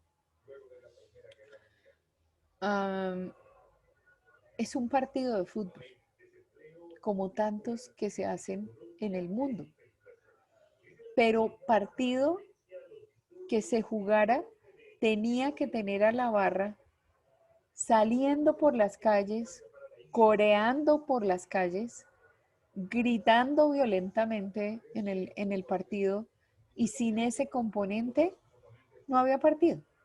¿Qué es lo que nos puede estar pasando a nosotros ahorita con algunos deportes sin la presencia de personas? ¿Qué sentido tiene hacer un partido de fútbol donde no hay nadie en la tribuna? ¿Sí me entienden? Ahí el interpretante pueden ser dos. El que ve el fútbol y el que hace el fútbol. El fútbol es el signo, porque para los dos hay una realidad, el que lo juega y el que lo vive, ¿sí? Pero un partido de fútbol no se puede jugar sin una pelota. Y una pelota de fútbol. Entonces la llaman la pecosa. No sé, la llaman de muchas maneras. ¿Me entienden esa relación? Ahí está, el intérprete en dos vías, el futbolista y el hincha. Lo que implica para ambos el juego del fútbol, ¿sí? Lo que representa es ese signo que está presente ahí en la vida de esta gente que vive y come del fútbol, ¿no? No exactamente los que forman parte del negocio del fútbol, sino que la gente necesita del fútbol para poder vivir. Eso pasa en Argentina, por ejemplo. Yo no sé si ustedes alguna vez vieron a un señor en internet que se llama el Tano no sé qué. La mano groserías que dice ese señor viendo un partido. ¿Sí lo vieron algún día? Y él dice muchas cosas viendo el partido. Y él vive el fútbol que uno cualquiera le diría, oiga, tranquilícese que le va a dar un infarto viendo el partido. Y es un juego de pelota común y corriente. Tal vez nosotros pues no nos emocionamos tanto. Eso mismo lo heredamos. Y entonces después empezamos a entender que no era tolerable estar en un lugar cuando se tiene una camiseta roja y luego que apareciera alguien con camiseta verde o con camiseta azul, y entonces nos dio por convertirnos y por imitar pues lo que hacían en Londres y los grandes equipos, y entonces empezaron a matar muchachos solo por llevar una camiseta. Realmente nosotros vivimos esa pasión del fútbol, es heredada. Fútbol hace muy poco tiempo, pese a que nosotros tenemos historia de fútbol hace muchos años. Ahora sí ya más o menos comprendieron esa relación o esa explicación que podría llegar a ser Eliseo Verón a nivel de pensamiento. ¿Quién me había preguntado lo de por qué era ternario? Sin miedo, que no había entendido. ¿Quién era, Joana? Es que como yo tengo que cerrar acá y no veo. Sí queda claro porque me están mirando como extraterrestre. Profe, o sea, en conclusión, en el último ejemplo que nos dio, el objeto sería como tal el balón, que es el que el intérprete, que es el jugador o el hincha, y el signo sería ya como tal el partido, ¿sí? Lo que representa ese fútbol para la persona. Porque tú, por ejemplo, eres el interpretante, en eso no hay duda. El signo es lo que representa el fútbol para esa persona, o mucho o nada. Y cuando tú ves el balón, de inmediatamente lo refieres, o sea, buscas un referente, como veíamos la imagen ayer del perro. El perro era apenas un referente en el proceso de comunicación. En este caso, la pelota a ti te sugiere que ahí hay un partido de fútbol. Si ves una de básquetbol, obviamente te ubicas, ¿sí? Si tú ves una pelota de básquetbol en una cancha de fútbol, tú dices, aquí hay algo que no es. Entonces, ese objeto sí te enmarca mucho el concepto que tienes acerca de las cosas. ¿Ahora sí ya quedó claro? Sí, señora. Si 22 se encuentran en una cancha, dos equipos, uno de 11 y otro de 11, y le ponen en, ¿cómo se llama la línea media y el centro de la cancha? Bueno, ya me entendieron, yo de eso no sé mucho. Ponen una bola de golf. ¿Ustedes se imaginan? ¿Qué pasa? Ahí como que una de estas cosas no es como las otras, es diferente a todas las demás. Ahí no habría fútbol. Mientras que si la pecosa está en la mitad, tú dices, ahí sí, yo como intérprete estoy viendo mi cancha, lo que para mí significa, y mi pelota de fútbol, el objeto de esta pelota. Claro que sí. ¿Sí? ¿Otra pregunta? No voy a poder dormir esta noche, ya vi. No, profe, para mí ya es un poco más claro con la segunda explicación. Ok, bueno, muy bien. De todas maneras, vamos a buscar algunas ayudas a ver si entendemos qué quiso hacer Verón. Bueno, adicionalmente, como para acabar de complicar la cosa, entonces se dice que ahí hay una mezcla, que es una cultura basada en el modelo de lengua y surge como parte del estudio lingüístico. Y fuera de eso, también hay un modelo anglosajón que nos invita al estudio del signo, que es la semiótica, donde se amplía el fenómeno más allá de la producción de mensaje hecha por la persona, ¿sí? pero yo creo que este pedacito los va a confundir un poquito más. Entonces, después, o sea, no miremos ese pedazo, vamos a terminar esto y mañana vamos a complementar a Verón con algunos videos y algunos conceptos para poder entender este modelo que él plantea. Entonces, Eliseo Verón, que realmente toda su teoría, ustedes recuerdan, nace en 1935 y se muere en el 2014, hace poquito. Él, hacia los años 70, define el discurso social. ¿Y por qué los 70? ¿Ustedes recuerdan qué pasaba en Argentina en los 70? Los años 70 fueron unos años muy complicados para Argentina. Unos años donde, bueno, la década de los 70 termina con el gobierno de Videla y el gobierno militar, y si ustedes recuerdan la noche de los lápices, y donde recuerdan que hubo mucha gente desaparecida, y recuerdan que hubo, bueno, un proceso ahí como medio social, como medio complicado. En los años 70 casi se despierta a un mundo distinto. En los 70 en Argentina, ¿sabe que les queda de tarea buscar qué pasaba en los 70 en Argentina? Porque el señor es argentino y sigue en Argentina haciendo su análisis. Entonces, de una vez, anoten ahí, buscar qué pasaba en Argentina políticamente hacia los años 70. Porque ese ejercicio hay que hacerlo para poder entender qué es lo que hacen los autores, pues hay que ubicarlos espacialmente. Entonces hay que ubicarlos dentro de los contextos sociales y culturales. Entonces vamos a ver de qué manera se movía Eliseo Verón en ese momento. Entonces él decía que su teoría tenía 3 miradas. Que el modelo era autónomo respecto de la lingüística, es decir, que no tenía que ver con la lingüística, o sea, con todo el proceso de evolución de una lengua. Las lenguas tienen evolución. No, en Bogotá no hablamos como se hablaba ¿cómo se llamaba la novela esta? De un señor que terminaba siendo el mismo actor de Los Reyes. Si lo recuerdan, el tipo era una persona que vivía enamorando damas de la sociedad de Bogotá y que lo que pretendía era quedarse con los bienes de estas. Él era abogado, o bueno, se hacía pasar por abogado. Exacto. El doctor Mata se llamaba. El doctor Mata. Exactamente, gracias, Soraya.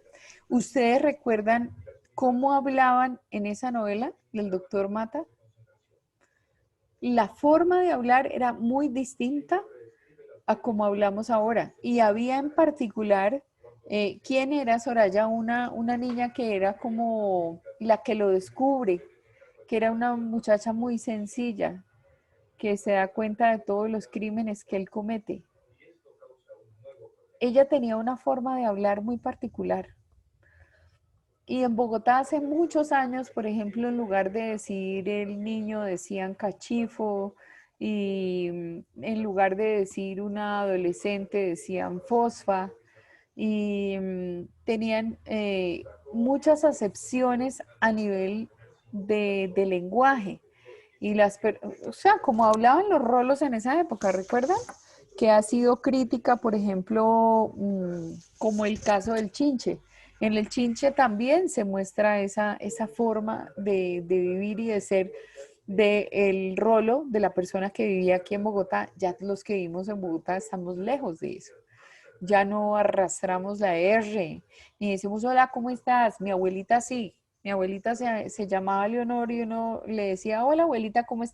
Hola, mijita, ¿cómo te va? ¿Qué has hecho, mija? ¿Cómo estás de chirriada? ¡Qué linda! Y así, ella hablaba así. Esa era una forma muy particular de hablar. Las lenguas evolucionan con respecto al tiempo. Entonces, todo cambia. Hay expresiones que uno las nota que, por ejemplo, van cambiando. No es lo mismo mi forma de utilizar el lenguaje a la que ustedes pueden tener. Así de sencillo. O a la que puede tener mi hija que tiene 19 años. No es lo mismo. Y, por ejemplo, no sé cuántos años pueden tener los que a un hombre muy guapo. En mi época se decía churro. ¿Cómo le dicen a los hombres que son bonitos ahora? Eso depende de tipo de chica. Ajá. Bueno, ¿cómo se le dice? Pues no sé, pues se puede decir, y está muy lindo. Para mí. Está muy bueno. Sí. Ajá. ¿Y qué más?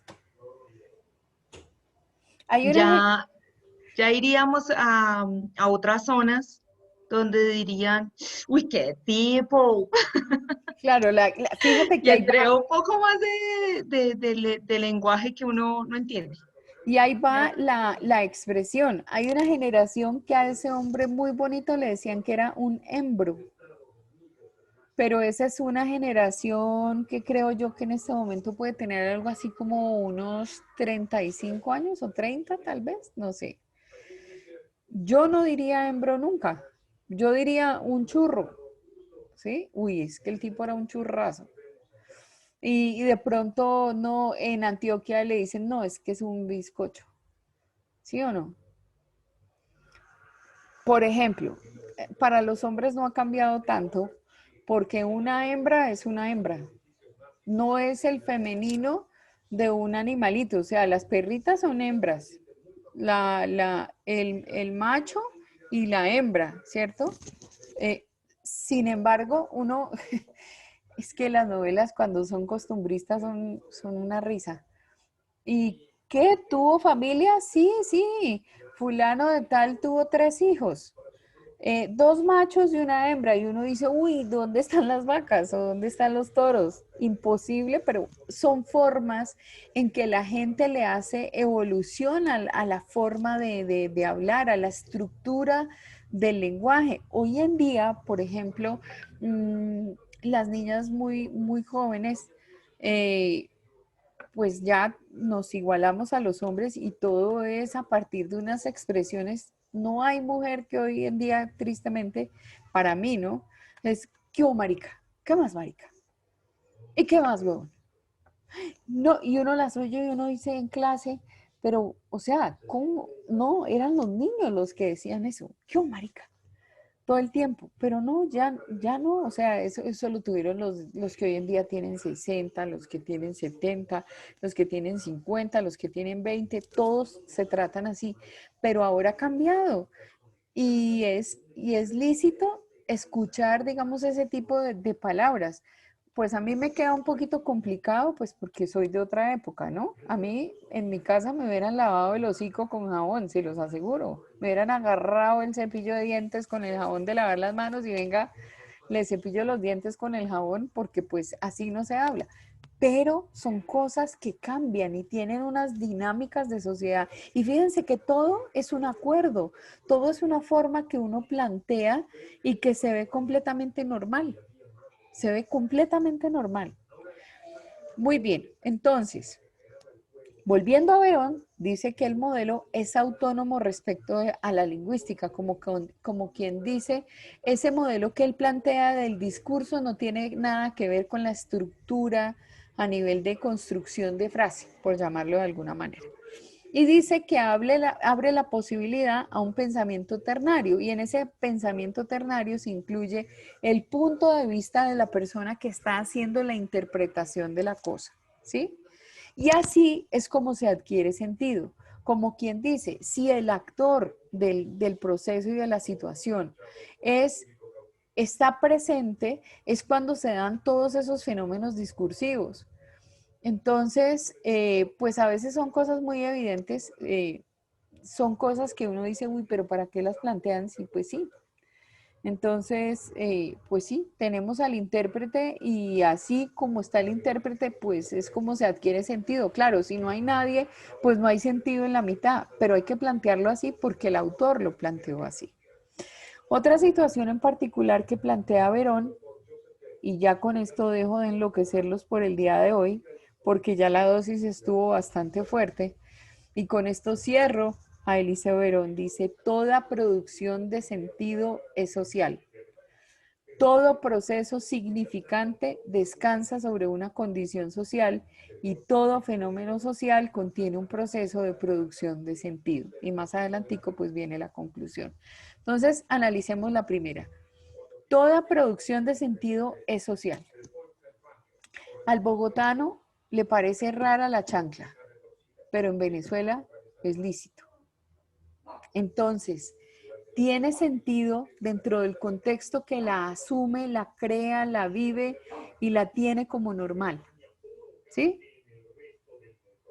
¿Entendí esa primera parte? El ejemplo de la chancla es perfecto. Nosotros a la chancla le damos sentido en paseo. A la chancla le damos sentido al lado de una piscina. A la chancla le damos sentido yendo al mar. A la chancla le damos sentido dándonos una vuelta por el Carmen de Apicalá, por Villeta, por lo que sea, pues ahí no vamos a llevar ni los tacones ni las botas, o sea, quedaría mal. Entonces, esa producción de sentido es social. Todos la acogemos como tal. Es nuestra forma de ver las cosas. Pero si uno, por ejemplo, ve, como decía el video, al principio vieron que el video desde la teoría estructuralista plantea a una pareja que el muchacho es bajito y ella es sumamente grande, desproporcionada para él, y ahí son pareja, ¿sí? No es lo normal, no es lo regular. Lo regular es que normalmente uno guarde un equilibrio entre parejas, ¿sí? Decía que en el siguiente ejemplo, que la foto estaba bien. Había una persona afrodescendiente con una camiseta con la esvástica de los nazis. Y ahí no cuadraba el concepto. ¿Y por qué no cuadra? Porque a la cultura nazi no le gusta el afrodescendiente. Entonces, es muy raro que un afrodescendiente se ponga una camiseta con la esvástica alemana, porque ahí hubo una situación compleja a nivel de cultura. Por ejemplo, en Alemania, con todo lo que son los judíos uno no los ve y no son, digamos, ni árabes, ni son rubios como podría ser alguien muy americano, tipo Trump. Pero tampoco, por ejemplo, los londinenses no son blancos y rubios. Los rubios tienden a ser más bien pelirrojos en Inglaterra. En Dinamarca la gente es diferente. La gente es diferente porque ellos son nórdicos, o sea, son bastante transparentes, bastante ojiclaros, pero todos muy bonitos. Mientras que en Inglaterra la gente no es bonita. Es por cuestión de raza, ¿cierto? Y así como hay cuestión de raza, también hay situación de cultura. Y entonces adquieren a nivel de cultura sentido para muchas cosas, ¿sí? Les voy a contar el capítulo mío con mis compañeros de trabajo en una feria en Alemania. Nosotros los colombianos somos muy abrazadores. Los colombianos somos queridos, besucones. Hola, ¿cómo estás? Y de una, ya, o sea, incluso a veces llega uno a visitas donde uno saluda a alguien y de una vez la persona lo saluda de beso y uno, ay, ¿cómo estás? Y le da beso. Resulta que los chinos o los orientales no son así. Nosotros teníamos negocio con una compañía que se llama, no me acuerdo cómo se llama la compañía, pero comercializaba una línea que se llama Spirit y tenía una comercial que se llama Annie Lin. Llegamos a la feria en Alemania y yo iba con 3 muchachos de mi compañía. Conocían a Annie Lin desde hacía 3 o 4 años porque por internet tenían nexo con ella, por internet le pedían productos, por internet le pedían aclaraciones de carácter técnico y Annie era muy conocida, era sumamente conocida. Cuando llegamos al stand de la feria, Annie estaba con sus compañeros de trabajo. ¿Y quién lo iba a creer? Mis 3 colombianos dijeron, hola, este es el stand de Spirit y esa que está ahí debe ser Annie Lin. Y muy colombianos salieron, hello, ¿tú eres Annie? Y ella se queda mirando y abre esos ojos tan grandes como si le fueran a echar gotas. Y ella ve cómo se le abalanzan este trío de latinos a darle picos y ella pagaba escondederos a peso. Yo sí me di cuenta de que la situación cultural no era como tan normal, o sea, allá había algo que estaba mal. Y después comprendí que ella estaba en un entorno laboral donde sus jefes consideraban un abuso de confianza. El hecho de que mis colombianos hubieran saludado a Annie Lin en semejante nivel de afecto. Entonces, hay cosas que nosotros hacemos que tienen sentido dentro de lo social. Con el ejemplo de Annie Lin, expliqué la primera. Toda producción de sentido es social. ¿La entendieron? ¿Sí? ¿Quedó clarines? Bueno, muy bien. Todo proceso de significante. ¿Cuál es el significante? El que para mí significa, ¿cierto? El que toca mis afectos, la manera como yo la veo, el que es para mí el concepto de la silla. Mi significante es mi silla de masajes. El significado, la silla como tal. Entonces, todo proceso significante descansa sobre una condición social. ¿Sí? Usar burka. ¿Todavía nos seguimos tapando la cara? Bien. Llegamos a territorios donde se usa la burka y llega una periodista latina y dice, yo vengo a cubrir un evento. Y le dicen, usted se tiene que cubrir la cabeza. ¿Y por qué me tengo que cubrir la cabeza? Porque así usted no use burka, usted llega aquí y las mujeres todas usan burka y nadie tiene por qué estar con la cara destapada. Pero es que yo no soy de esta región, yo soy latina, yo soy colombiana, pues a la tierra que fueres haz lo que vienes. Segundo proceso, todo proceso significante descansa sobre una condición social. Esa condición social ha impuesto unas normas, esa condición ha impuesto unas reglas, por lo tanto el significante descansa sobre las reglas y sobre los acuerdos sociales que hacen la condición social. ¿Entendida la segunda parte? Muy bien. ¿Sí? Denme señales y me dicen que sí. Porque no Sí, voy sí, a... señora. Ah, bueno, ok. Sí, señora. ¿Para todo el mundo? Bueno, bien. Bueno, y para ir descansando, porque ya se va a terminar la clase, entonces todo fenómeno social contiene un proceso de producción de sentido. O sea, claro, si estoy dentro de mi condición colombiana, pues tiene sentido que yo no me tape la cabeza. Es que no me lo impusieron, no aprendí desde chiquita esa situación. Entonces, si voy a cubrir un evento, ¿por qué me tengo que poner la burka? Ah, pero a la tierra que fueres haz lo que vieres, entonces me devuelvo a la de atrás. Pero todo fenómeno social contiene un proceso de producción de sentido, ¿ok? Para finalizar la teoría de este hombre, entonces dice que es una teoría de doble anclaje y aquí finaliza la teoría compleja del señor Eliseo Verón. De lo social en el sentido y del sentido en lo social. Como quien dice, hay una situación simbiótica. Vimos que era un modelo dual que se arraigaba en el significado y en el significante, que adicionalmente a nivel de pensamiento era ternario porque aparece el interpretante, que es el sujeto, el signo y la cosa. O sea, entre estos tres se meten en mi cabeza, pero adicionalmente estoy haciendo otra partecita de la teoría y dice es una teoría de doble anclaje.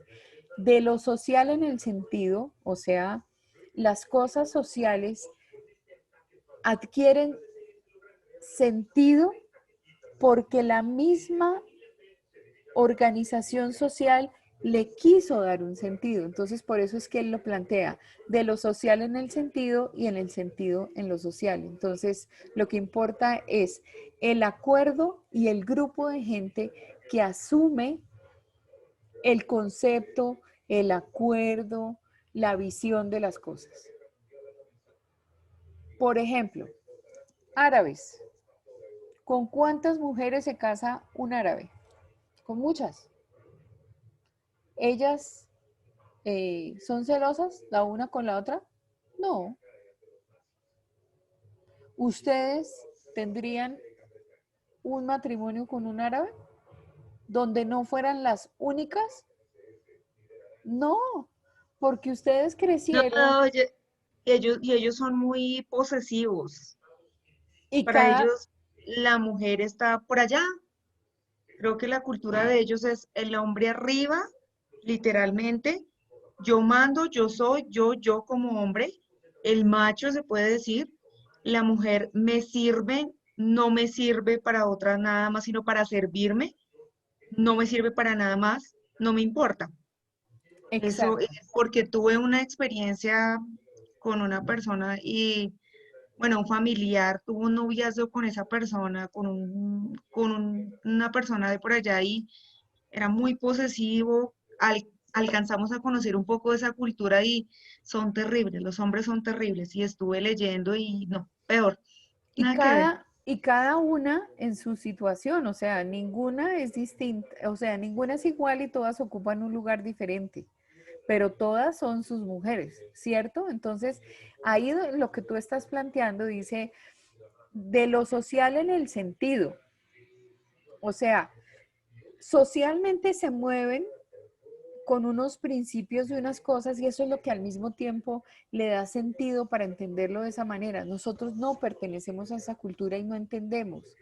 Fuera de eso, por ejemplo, otra cultura, cuando ustedes han caminado detrás del hombre, que no puedan caminar en el mismo lugar horizontal donde camina el Señor. Eso no se da sino en otras culturas. Nosotros ni siquiera nos damos cuenta si uno va más adelante y el otro más atrás.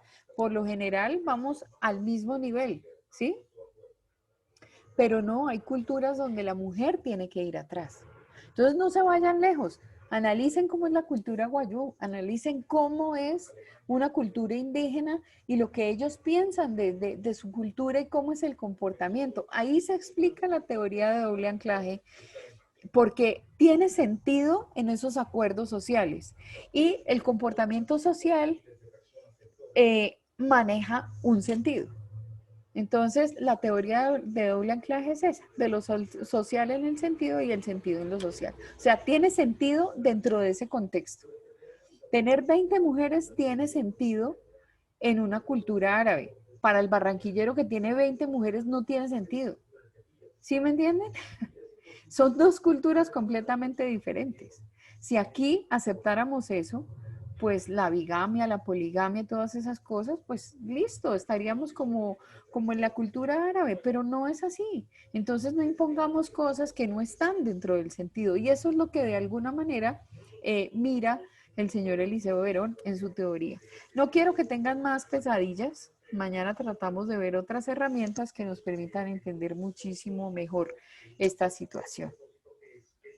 ¿Alguna pregunta? ¿Que tengan? No. La única es, ¿qué libro recomendaría para poder entender un poco más o ir un poco más a fondo sobre Eliseo Verón?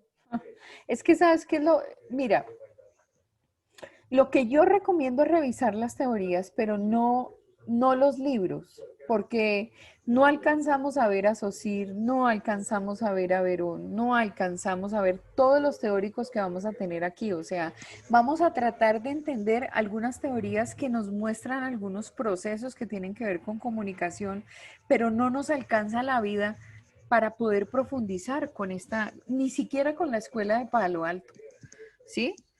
Entonces, que esa es la escuela estructuralista y la escuela funcionalista también que pues aparece en estos procesos, pero yo no lo haría. No lo haría Si yo estuviera estudiando lingüística, me centraría en Saussure y en toda su obra, ¿sí? Si estuviera metida dentro del discurso, no me metería con Verón, me metería con otros autores que están mucho más modernos. Entonces, no lo haría. Miraría las escuelas por fuera para tratar de ubicarme comunicacionalmente qué fue lo que pasó y por qué se unieron para explicar muchas cosas a nivel de sociedad, a nivel de comunicación, a nivel de cultura. Aquí esto nos abre un mundo y de pronto nos ayuda a interpretar cosas, ¿no? Fíjense que ayer ya empezamos a ver que los dibujos los dibujos animados no todos son para niños, que hay unos dibujos animados, la gran mayoría son para adultos y que de alguna forma están haciendo una crítica social y entonces uno ahí puede empezar a ver cosas y las teorías y esto, pero no recomendaría ningún libro porque no vas a profundizar en ese tema y lo que haces es chiflarte. De hecho, si estuviera en España, las tesis o los proyectos de grado de la gente en España se meten mucho con estructura lingüística. Nosotros acá nos metemos con otro tipo de procesos. Les presento a mi hija, vale, buenas noches, sí, buenas noches, que está horrible, que va a saludar y va a decir que no me crean absolutamente nada, quítate esa gorra porque no está horrible. Saluda, di, buenas noches. Buenas noches. ¿De qué hablan? Entonces, de verdad que no. Ya cuando vayamos en la mitad del curso, revisamos el tema de las teorías y van a ver que pues, no es necesario. De hecho, o sea, vemos teoría de la comunicación, introducción a la comunicación, pero después vemos opinión pública y yo me adelanto con algunas teorías de opinión pública que es necesario saber para entender fenómenos de opinión pública y en su vida vuelven a meterse con el tema. Entonces, ni en su vida ni en bajada. No hay que complicarse la vida. Si estuviéramos haciendo proyectos como los que hacen en España o cosas de esas, fenómenos lingüísticos, ahí sí, pero no. Bueno, muy bien, entonces que descansen. Una última pregunta. Las clases son grabadas. Si quisiera volver a de pronto a verla en algún punto, ¿dónde la puedo ubicar? Están en la plataforma, todas. Están en la plataforma. En sesiones. Moodle, ¿sí? Sí, en el Moodle. En cada sesión tiene el video de la clase. Bueno, y a eso iba. Yo ingresé a Moodle ayer y esta mañana y pide como un código de ingreso a inscribir la materia para poder ver por sesiones. Y eso no está. Ese pedacito lo tenemos grave con todos porque Registro y Control no ha acabado de dar las claves de acceso. Entonces, quisiera que me dejaran por el chat que tenemos quiénes tienen clave ya y quiénes han podido entrar al Moodle y quiénes no, para yo reclamarle a Registro y Control una clave de ingreso. ¿Okay? Sí, la clave de ingreso sí está porque es la cédula. Lo que no está es que ahí, según el tutorial que colocaron para poder inscribir la materia, para poderlo ver con sesiones, aparece un código para inscribir esa materia. Y ahí cuando yo ingreso, por ejemplo, a Introducción a la Comunicación, no hay código para inscribirlo. No, pero sí, la clave para matricular introducción es redacción. Ahí aparece. Si quieren, mañana empezamos la clase revisando el Moodle, ¿sí? Sí, me parece, porque sí es importante tenerlo también en cuenta para poder hacer un repaso de la clase. Sí, señora, perfecto. ¿Señora? Yo todavía no tengo usuario. No tienes usuario. Sí, eso es lo que voy a reclamar. Entonces, por favor, me dejan en el WhatsApp del grupo quiénes tienen acceso ya a Moodle y quiénes no. Hay una opción si quieres, ahorita les paso un número. Yo tuve ese inconveniente y no podía ingresar. Me lo ayudaron a hacer por medio de un grupo por un número de WhatsApp de universitaria. Ahí las chicas son muy eficientes y te ayudan mucho. Bueno. Voy a enviarles el número por el WhatsApp, perfecto. Por el WhatsApp. La verdad son muy eficientes, no puedo decir que no. Eso me parece chévere. Eso me parece bien. Ok. Ahora Muy sí, bien. profe, que descanse. Bueno, que descansen. Yo estoy para servirles. Bueno, un abrazo. Doctora, muchas gracias. Señora, que les vaya bien a todos. Gracias. Gracias. Chao. Feliz noche.